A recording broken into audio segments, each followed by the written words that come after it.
Hello and welcome back to Hadoop Exam Learning Resources. In this session, we will be covering the SAS based programming introduction. Okay, so we have left in the previous session in between. So let's start with the remaining part, which we have come to cover up. Okay, so now another example of proc frequency statement. It will generate the report, correct? So how? Uh, Sorry. So just let me copy this statement here from here and. Sorry, just a minute. Yeah, this is the part here. So now this is the frequency statement. This is the different proc state procedure which we previously used print statement, correct? Here now we are using the frequency state proc. Okay, so let's run it and it will generate various frequencies related to this data set whatever we have. So I'll not go through what exactly this frequency right now, but whenever this required, we have future session dedicated to the frequency, which we through this we will go through. So only logs, seems some process program only generates the logs, correct? So let the sorting of the data. So if let me see here, like my data is not sorted here, correct? Here if you see in the, if I run this report again, here you can see this data is not sorted based on the course name. I wanted to get sorted this data. So let me run this program. Okay, only this part. Okay, so this is the, and this is the syntax which is proc. I would give the name sort. This is the data which I wanted to sort it, and this sort by the course, the name of the course. Okay, so that's the reason we have written here how to sort it. So here you can see it is sorted AWS, Azure, and deep learning and whatever. This is the sorted order. And now if you want to print it out, you can print it here. Here you can see it would save in the sorted order data. Okay, so exactly what it has done is like this data has been sorted here internally only. Okay, so this is what here you can say. So says whatever data you have is generated, this is sorted data. Okay, so now let's move here. Okay, and this what they mean here, like this kind of only generate the logs in this case sometimes, correct? So that is what here in the proc frequency you see the output is generated, correct? But when I run only this code part, only sorting algorithm, it will generate the only log statement. No output would be generated, correct? No result is produced here. That is what it means. So some procedures only generate the logs because they internally works on the data and save it back. That is what they have done it. SAS libraries, these are the data files which understood by the SAS. It is group of SAS data files name on in the same folder. Only files which has SAS extension will be recognized here. Okay, so this is not the right example here. Okay, this is SAS help is another library. Okay, so if I can see any properties here. Okay, so this is the properties engine, what they have used as help. Okay, so this is the library of, okay, so I don't know where we can see the path for this. Okay, there is nothing, no pointing here, but this is the SAS help library, this SAS user library which points to the Hadoop exam. So this we can see here, this points, but right now it does not contain any data. That's the reason we don't see anything. Okay, so I'll tell you like when we create the data in this directory, so that this is the work directory, this is again a library, but this is a temporary library. Okay, so this is as soon as you close this session, all the data in the work library you have generated would be deleted. Okay, so remember this is a temporary library. Okay, now this is what the web work is another library. This is mainly for when you work this university edition, the web work directories would be created, but that's ignore it right now, we don't need it. So SAS help, it is a permanent library with the sample data and it is read only library. Okay, so this is what you can see here. You can see only, you cannot delete it, rename it, correct? Because this is read only library which is provided by SAS to work upon. If you want to use some SAS sample data, then SAS user specific directory, it is again permanent library and can have a personal settings for it. If you want to do this, you can have personal settings for this, you can create it kind of thing, and even you can delete it, correct? You can see here, but this library you cannot delete it. Web work directory you can delete it, work directory you can't delete it. So there are some directory. Work, it is a temporary library and only for specific session while working on the data. If you didn't provide the name to the library, it will be part of the this work library. And as soon as, so let me tell you what exactly this means. Delete this data which we have generated, correct? So there is no more price data. What it is saying, if you don't provide this work library name here, okay, so by default it will go into the work library. That is what they mean here. So as soon as we create it, it will create it here in the work library. That is what here. So if you don't provide the library name, it will always go into the work library. Now you can print this from the work library. You can see here it can be printed, correct? So the reference to to reference the temporary data set, you do not need to specify the work reference. We most of the time we will not provide this work extension. Okay, here only data set name and kind of thing we directly use. Web work, it is default output library for the interactive mode. Right now leave it, we will not be using it. Okay, so now permanent library, how would you create it? You have to give the library name, and it should not be a work. Okay, so whenever you want to refer a permanent library, it should not be a work library, it should be having some other name. In the below program is a permanent library and courses. Let me copy this program here from here to here. Okay, let's delete entirely. Okay, and right click, format code. So this is formatted. So what we are saying, this is my folder location. Okay, so the same folder location I can create multiple library name. Okay, so right now SES user is also pointing to this library. I will create a new library name, HELR, Hadoop Exam Learning Resources. So this is new library would be created here, HELR. Correct, you can see here, and where it is pointing this library, this is the same folder. This is a Hadoop Exam folder, it is pointing here. Okay, engine is used is v9. Okay, so now if I wanted to create data in permanently, like if I close the session, then still this data should be available. That is what I mean here. Okay, so what I'll be doing here, I don't know where this 5 is coming from. This is not required. Okay, so now this here you can see this is my input file. This has comma separated data. I wanted to load in this permanent library. So what I'll do this, I'll run this, and now you can see this data courses would be created under HELR, and this is the under the work. Correct. So now inside the this I can print it. Okay, now this data I can print it here. So this is the my report is generated. Let me close this session. Okay, leave this session, close this session, and let me shut down this machine. Okay, so if I close it, it would ask me save the machine state. Okay, send the shutdown signal, power off. I will save the machine state. Okay, let's close this, and it will take few seconds to get it closed. Okay, now it is done. Now let's start it again. Okay, now it would be started because I've saved the session, so it would be faster shutdown and faster start, so don't worry about this. Now let's go to this localhost 10080. Okay, so it would be loaded as soon as our this virtual machine correctly started. So now it is start SES studio here. Now it will take few seconds to again to get loaded. Okay, so let's wait to be get loaded here. Okay, so now here let's go to the library and see the situation here. Okay, so now first things, this work library does not contain anything. Okay, SES help does not contain anything. SES user is default library, but there is nothing inside that. Now what I told you, like whenever you have lib name, you have to rerun it, correct, to create the point to that library. So just run it again.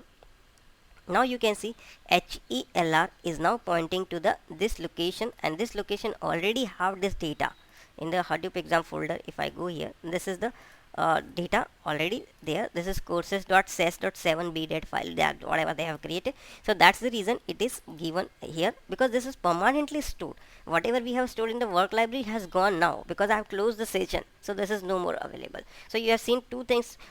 Permanent library, the data is available as soon as I close the session, correct. From the work directory, data has been deleted. Similarly, another thing, I have to re-reference the library when I restart the session, because there is a global statement which I mentioned previously, correct. So this is the way we are doing. So now let me copy this entire code here from this. I will open using the F4 command, new window, and this is my program, and I'll say format the code. So this is the being formatted here. Okay, so this is the data which is available here. Remove this. This is coming, this 5 is coming from somewhere from here. Okay, this page number is coming actually here. Okay, so this is where we have defined a new library HELR. Data would be generated in this new library courses name. Okay, and this data has this field, and we can print this from this data. So whenever we have permanent library, we want to refer it, we can refer it. We have to put the permanent library. If I don't put this library name here, then see what happens. It will give you the error, like the file work.courses does not exist, because there is nothing in the work file right now. We have closed the session, everything has been deleted, correct. So that is what the error is showing here. So whenever you want to refer to permanent library data, you have to use the HEL library name here, and then you can print this data, correct. You can see here. So that is what I mean. SES engine, you can specify which SES engine can be used SES library while reading and writing the files, but I'm not telling you right now how to change this kind of thing. SES engine, that is not more important. Delete SES library. When you delete the SES library, the pointer to the library will be deleted, but actual file contents will remain underline OS. Let's try to delete this. Okay, I'll delete this library. Okay, so this library is no more exist, but the content in the folder still remain. Yeah, correct. So that is again what I mean here. You just pointer would be removed, and you can recreate this pointer just by selecting and running it, and this data is available which is under this folder. That is what here I mean. So rule of the name of the SES library, when you want to create the name or want to give the name of the library, name can only be up to 8 character. Remember, other naming, dataset name, if you want to give it, always start with either character or underscore. It can have numbers in between but not at the start. It can be of 1 to 32 characters. So library name, I believe, cannot be more than 8 characters. So HELR Hadoop. Let's try to create this library, whether I can create it or not. This is more than 8 character, correct. So HELR Hadoop is not a valid SES name, error libname statement. Okay, I believe because of more than 8 character it is giving the error. This is not valid. You cannot give more than 8 character, okay, into the library name. Okay, let's reduce it. HELR Hadoop. So this is now 8 character. I think it should be able to create. Now you can see this is the library can be created. Let's delete this library. I was just experimenting it. We don't need this. We needed HELR. Okay, so now so now this is library name all about, correct. But you can have this data set name can be more than up to 32 characters. So courses Hadoop. Let's try this. This is more than 8 character. Okay, oh sorry, this is library name is not correct. Let's create it now. So this is now you can see up to 32 character long you can give the dataset name. Okay, so let's delete it. Right click and delete it. Okay, so these are all valid name of the dataset. Hadoop exam _1 underscore Hadoop exam, but this is you cannot start with the numeric value, so this is invalid. Say there is SES dataset. In that SES dataset has a two portion, is description portion and the content itself. Okay, so like description portion will tell you what exactly this data has, what like number of rows, number of columns, what is the data type of each column and kind of thing. This is the known as a variable attribute. And data portion, it represents your actual data, one or more indexes. Okay, so let me see if we can see description of the data. Right click, properties. Okay, so okay, right click and properties. So this is from the description section it is coming. Okay, so like what is the data and all this thing. Columns, which are all columns, ID numeric 8, length is 8 byte, date is character. By default numeric and character, if you don't provide any explicit length, they would be an 8 byte. Okay, so remember here both would be an 8 byte until and unless you explicitly define it. Okay, what is the format? Informat label will come later on. Okay, extended attributes, if I want to give any my specific attribute like honor, like let's say Hadoop exam. So I can give this kind of attribute, extended attribute, and it can be created or you can delete it as well. Okay, if you want it you can delete it. Similarly, column extended attribute is specific to column. Actually, for which column if you want to give any extended attribute, this represent attribute say name, and this I wanted to give column, sorry, course name from Hadoop exam. I believe I should be able to add this. Okay, so this is what you extended attribute you can create. So this is all descriptor portion of the, and actual data is a here, this is the data which is actual data. So this is second part of your data. So that's what I mentioned here. Like there are two portion of this data set. Has a description portion which can give the all this detailed data, and the second is the data portion. Also third part is there. Sometimes if your data is too huge and it is not easily able to like query it, you cannot find any value, so you explicit indexes would be created on this data. Okay, so for this course you can ignore it, like how to create index and all this thing which is not needed for the base certification. You can ignore it, but this is for faster data retrieval. That is the main purpose of creating the indexes. If you are from database background or you know the database, then you can understand what exactly the indexes mean here. But the purpose of the index is to retrieve the faster data. Extended attributes, as we can see, we can create key value pairs for the these are user specific data set. You can create for a particular column or you can create for entire data set, okay, which we have created. Missing values, whenever data is missing in the data set, then it would be either represented by the blank space or the dot. If it represented by dot, it means this was a numeric value and it was missing, okay. Then blank space. Okay, let me give you an example for this. Let's do this here. Remove this price, okay, and remove here the course name here, and load this data again. Let's see what happened. This is our program. Yeah, correct. Now load this data. Okay, was it correct? I think it's not correctly loaded here. Let's see, some error was there. No. Courses Hadoop. I'm not sure, still it would be fine, correct, because Azure is not there, but it is something. Okay, we have to provide some option actually, so then only it would, I believe, generate the. There's a miss over option would be helpful, I believe. Okay, so now here you can see like again still it is not correctly generated the data. Okay, so actually here 4599, it's leave it right now how to do the formatting. But when numeric value is missing, it would represented by dot, and if character value is missing, then it should be presented by the blank space. Okay, so right now leave it. I'll do the formatting in the future session. Actually there are various options like what happens when data missing, how to solve this problem, kind of thing. So we'll do in the next session. Okay, so right now just understand, like whenever numeric data is missing, it would be represented by dot, and if character value is missing, it would be represented by the blank space. Variable data types in SAS, only two types data types are there: character data types and numeric data type. Okay, so can contain any values like characters. This is, you can see here, and numeric values 0 to 9 plus minus dot or scientific notation E you can have. Variable length, it defines how much underline bytes you can consume to store the value, correct. Hadoop exam can be 10 bytes long. Character variable can consume up to 32,767 bytes, but the numeric values can always be represented using 8 bytes using the floating point number.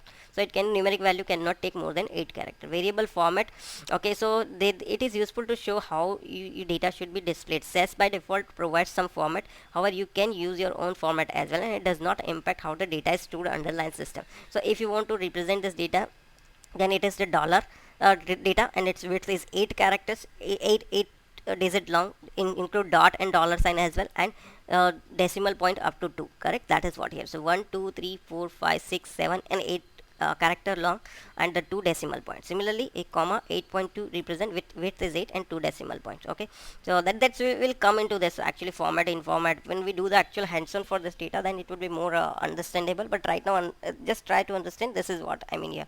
The width and it's a represent. Temporary or permanent format, you can assign format permanently or any specific proc statement. You can just say temporary. Let me try it out if that work here. Let me correct the first list data. Okay, so now and okay, let me give the $8.2 fees. Let me, I'm not sure whether it will work or not.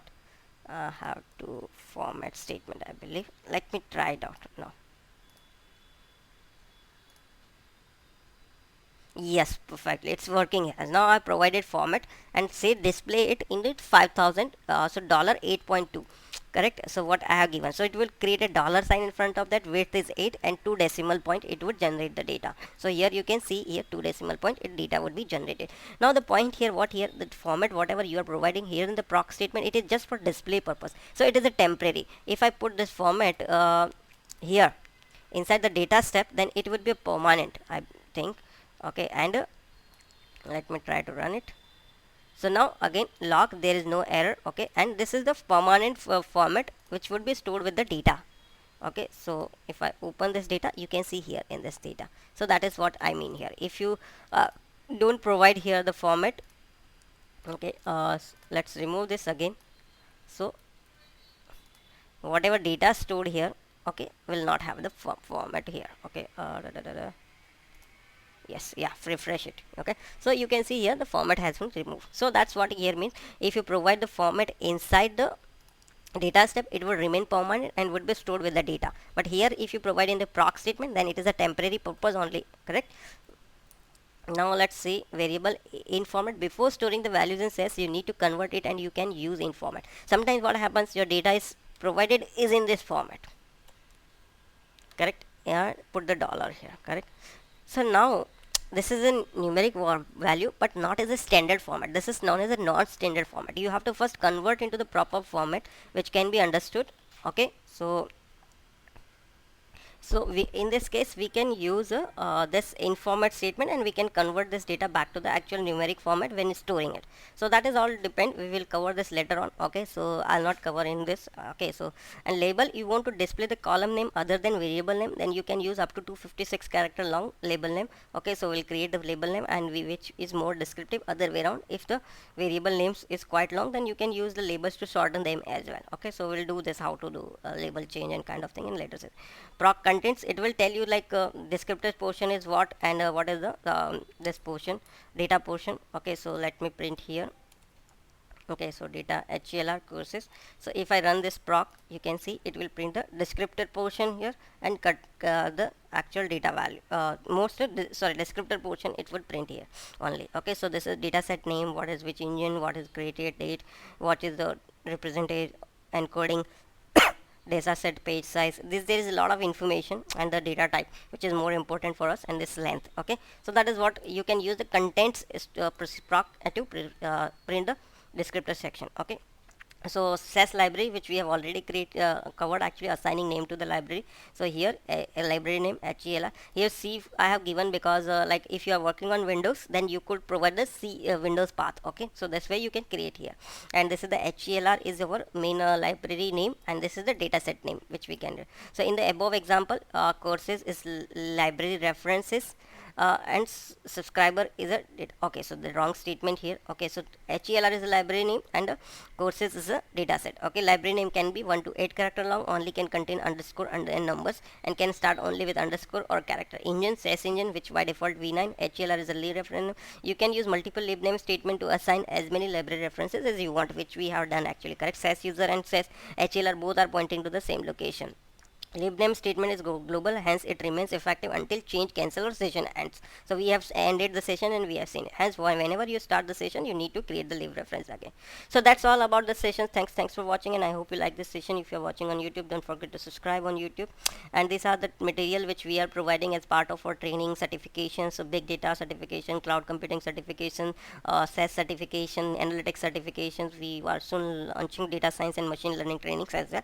So these are Oracle certification if you're preparing for database as well. So these are various materials. So I would suggest keep visiting hadoopexam.com, and don't forget to subscribe here. Even just give your name and email ID, so whenever we do some update, you will be sending you alert for this. So thanks for watching.